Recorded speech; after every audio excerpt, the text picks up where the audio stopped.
Perbedaan kematian orang baik dan jahat. Makanya dikata oleh Rasulullah, berbekallah untuk mati kan gitu. Nah, itu bagi orang baik. Bagi orang jahat, yang dia lihat adalah malaikat-malaikat yang turun bermuka hitam.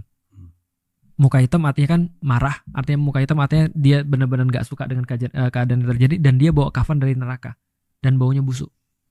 Dan ketika dia dicabut nyawanya, dikatakan seperti dalam hadisnya itu seperti besi berkarat yang ditarik dari kain yang basah. Jadi benar-benar sulit keadaannya. Nah, jadi setelah itu terus kemudian dia ditunjukin tempatnya di neraka, dan itu adalah siksaan pertama dia yang paling berat.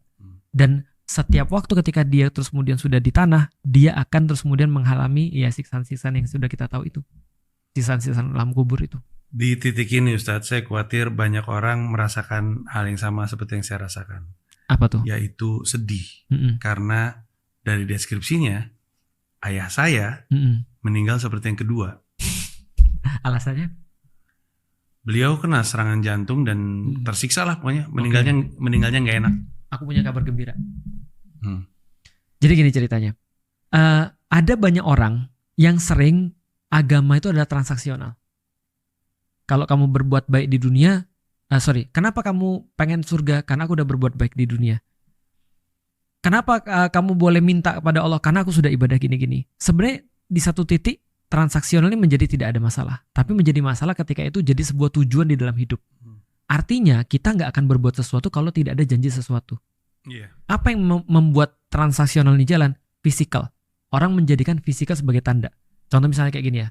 Antum pernah ketemu dengan orang-orang yang ini nggak ketika kita bilang, ini nih dompetku hilang, kayak kemarin nih misalnya, motorku hilang misalnya. Aku bilang motorku hilang, orang bilang, Ustadz kali pas beli nggak pakai bismillah.